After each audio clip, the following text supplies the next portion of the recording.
Hello, hello. Good morning. Hopefully everyone is doing well. I just thought I'd pop back on again and say hi. I'm just getting ready to write a blog post for a local naturopath in town and was making some notes. I just thought I'd come on here and chat a little bit about it. So, food for fertility, I'm a holistic nutritionist, so this is clearly a very important and big topic for me. So while making some notes, I have like a gazillion things I could talk about, and trying to, just pick a couple, it can be very challenging. But I thought I'd come on and just talk about, a couple of those, and, really what can food do for your fertility, and why is it important, that sort of thing. So again, this is a big topic that I discuss in my new program that will be out next week. I think on Tuesday, so stay tuned. This is a really big topic. So the first reason, let's just talk about a few things. So first of all, elimination. So like we talked a little bit about yesterday, so many of my clients, even not just with fertility, but in general, over the past few years, they don't go to the bathroom on a regular basis. And by bathroom, I mean bowel movement. So, if you're not going at least once a day, there's some improvements that we can make there. In the perfect world, 3 times a day would be great. Most people don't have that. But, 1 to 2 times a day would be great.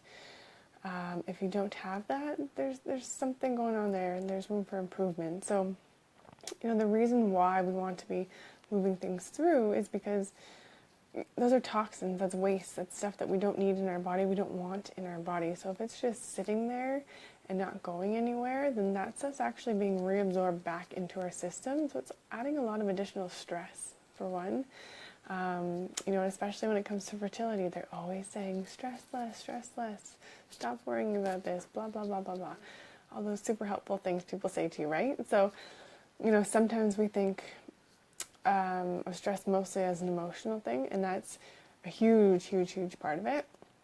But we can rework our thoughts around that a little bit, and stress can also just be physical, and the things that we're doing to our body, what we're putting into our body, even, exercise and things like elimination. So the more that we can reduce those things that we maybe have more of a grasp on and are more easily managed, the less stress that's on our body. So always an added bonus. And a lot of people aren't going to the bathroom regularly because they're not drinking enough water. Hello. You've heard it a gazillion times over, I'm sure. But it's because it's true. Water is so important for your body to function. Most of our body is made up of water, and we need water. Our bodies need water to do what it needs to do. So make sure you're getting enough water, and actual water, not flavored water, not tea or coffee or Gatorade or whatever else, you might be drinking on a regular basis. I'm talking about water, like plain, boring, room temperature water. Okay? You can add in some, slices of lemon or frozen fruit in the summer is nice. But for the most part, you just want like plain water. There's nothing wrong with that. And it's great. It's so good for your cells. It's so good for your skin. And it's so good for like your egg health. It's good for your hormones. It's good for elimination. So something so simple as just drinking water can make a big difference if you're not drinking enough. Even if it comes to like headaches and energy levels, like it affects so much of our body. So water for elimination is great. A lot of times we're not eating enough fiber, and I don't mean like increasing your bran and increasing all of those things that you normally hear about. I'm talking about things like fresh fruit and vegetables. What a lot of people don't eat enough vegetables, especially, or they're eating like processed stuff that has all the fiber removed from it, especially if they're just drinking like juices. Juices have no fiber in them. You're just drinking the sugar. So that's a topic for another day. But and I'm not against juice. there's just a time and a place and a proper way to do that. So anyway, increasing your fiber through just eating real food. I think when it comes to food and healthy eating and all this stuff, so many people feel overwhelmed and confused, and they don't know what to do or where to start or what's right and what's wrong. And that part is a little bit confusing because for every single person it's a little bit different. So you really have to just figure out what's best for you. And there's lots of ways to do that. If you're confused, I'm here for you. So if you want to chat more about specifically what we can do for you, I'm here. Message me, we can chat. But in general, and for everyone as a base guideline, just eating real food. Eliminating and reducing as much of that packaged, refined stuff as possible, and just going to like the outside of the grocery store and eating as much, real food. At this time of the year, in the summer, it's summer here where I am, so we love growing our own food. I don't know if you can see my garden from here, but this is my front lawn. A few years ago we did this. We actually ripped up our front lawn, and now we grow lots of fruits and vegetables out there. So this is a great source of fun for us in the summertime. We love it. We go outside and pick. Right now we're picking raspberries and peas, lettuce, onions, garlic. Our tomatoes are actually starting to ripen right now too. So we pick this stuff almost every day, which is awesome. So we save so much money. We don't have to go to the grocery store. And it's just as fresh as it gets. So, you obviously don't need to rip up your whole entire front lawn and do that. Quite extreme. But get a pot and grow some lettuce on your back deck or even in the window if you live in an apartment or something. That's pretty easy to do, and is just a good way to make food more fun, make it, more affordable, and make it more nutritious, because it just doesn't get any fresher than that. You can also go to your local farmers market and just check out what's there. So, chat with them if you want. You make a day out of it. It can be a super fun trip. And you can learn a lot, and maybe even find some new stuff that you didn't know, grew locally to where you are. And if you're not sure what to do with it, ask them. I'm sure they have lots of suggestions and recipes for you. So, don't be afraid to ask questions. And just, start there. Increase your vegetables. Everybody can increase their vegetables. There's really no one that's an exception to that rule. So, grilling things on the barbecue at this time of the year is awesome and delicious. If you're just getting down to really the whole foods, don't worry about the paleo diet. Don't worry about, all like the vegan or whatever. There's like 1,000 diets out there. Don't worry about diets. Don't worry about the rules in terms of that sort of stuff. Just eat what feels good to you and eat as much real food as possible. So if there's an ingredient list on it, keep that for a snack now and then, but that shouldn't be your go-to on a regular basis. You should be eating the ingredients. So eating your vegetables, eating your fruits, eating, depending on who you are, your whole grains, eating, plain, oats and rice and like those things, not the pre-packaged Uncle Ben's with all the flavorings and stuff in them. If you want the flavorings added to it, you can do that yourself. You can do it so easily and for way cheaper. So just getting down to the basics. And I think this intimidates a lot of people because, in our society we have really lost the ability and the skill to know how to cook. We weren't taught that. And it's just not enforced anymore. We live in such a high-paced, crazy, busy society that we don't know what to do with this food. It's out of our scope of knowledge, unfortunately. So if that's you, don't be embarrassed. Don't feel ashamed. That's pretty normal. But part of our work together and part of my program coming out next week, there's actually a whole week on meal planning and organizing your grocery list and how to eat out better, and all those sorts of things. So, I'll help you through it. I'm going to give you a meal plan to get you started so that there's no guesswork. You can just follow that exactly. I have a Pinterest board that you can look at.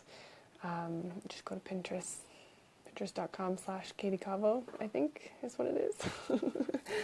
I can post that if you're interested, but it's loaded with recipes, loaded with good stuff. So it's not challenging once you figure out how to do it. It's just that shift, and it's that change. I mean, any change comes with its own challenges, and once you can adjust and figure out what you're supposed to be doing, then it's so much easier, and you'll be thankful for that, and it'll be a much smoother journey. So don't stress too much about that. I'm here to help.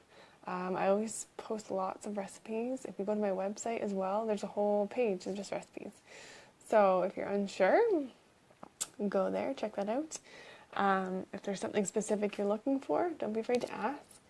And I'm thinking about in the future, I might actually do some cooking videos to show you. So, if there's certain things that you're wondering about, if there's certain foods you don't know what to do with, just let me know, and we can work with that. Because, good food and nutrition is so, so important to your health in general.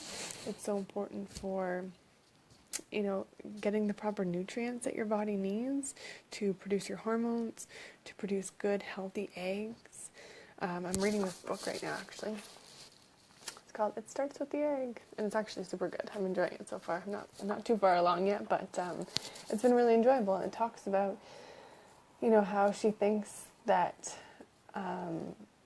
good nutrition and reducing toxins and all these things is a huge factor in fertility and in things like implantation and fertilization and not having these chromosomal defects, so therefore reducing miscarriages and all these things. And it really comes back to the health of your eggs. So if you can give your eggs the top nutrients that it needs to function and to do what it needs to do, then you have a much higher chance of increasing your fertility and having a healthy baby in pregnancy.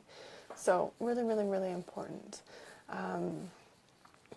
Another good bonus of eating healthy is that you're reducing a lot of inflammation. So when we're eating so much processed foods that our body doesn't know what to do with, it's full of toxins, it's full of sugar, we're adding a lot of inflammation to our body. So, things like PCOS and endometriosis, and if you have scar tissue, or even if you have unknown fertility, there's a good chance you're experiencing lots of inflammation in your body. So most people have it to some degree. And inflammation is not a bad thing in the right circumstances, but when it's there because we are eating poor diets and it's not doing such great things to our body, that's not so good. Inflammation is a huge topic. In fact, Julie Danluke, who's a local nutritionist in Toronto, she wrote this whole book. I don't know if you can read it because my hand's in the way. There you go. Meals that Heal Inflammation. So this is actually a bestseller. It's a super, super popular book. She's had many books come out since then. And the entire book is on inflammation and how it affects pretty much every aspect of our health and well-being. So it's a pretty interesting book. If you haven't read it yet, go check out your local library. I know a lot of them carry it around here. And it looks a little bit intimidating, but it's only the front half actually that's information. The whole last half is recipes. So even if you just want recipes or food ideas, go check it out for that reason alone. Inflammation is a key thing in our health and fertility, as well as just eating healthier foods with more protein, more fat. Fat is so, so, so important for hormone production. We're going to be balancing our blood sugar levels a lot better, which is essential. It's so essential for so many things, especially PCOS. With PCOS, blood sugar is a huge factor, the number one factor. So if you have PCOS, you have to learn to balance your blood sugar levels. That is just there's no compromising there. You have to learn to do that. And you'll notice a huge change. That is the number one factor for PCOS. So I'm going to stop talking because I could talk about all sorts of different things for a long time, but I don't want to make this video too long. So maybe I'll pop back on tomorrow if I have time and discuss this again. But otherwise, a lot of these things are things that we discuss in my new upcoming program, which will be out next week. So stay tuned. If you have questions, if you're interested in joining the waitlist, let me know, shoot me a message, and yeah, looking forward to it. We will talk soon. Goodbye, everybody.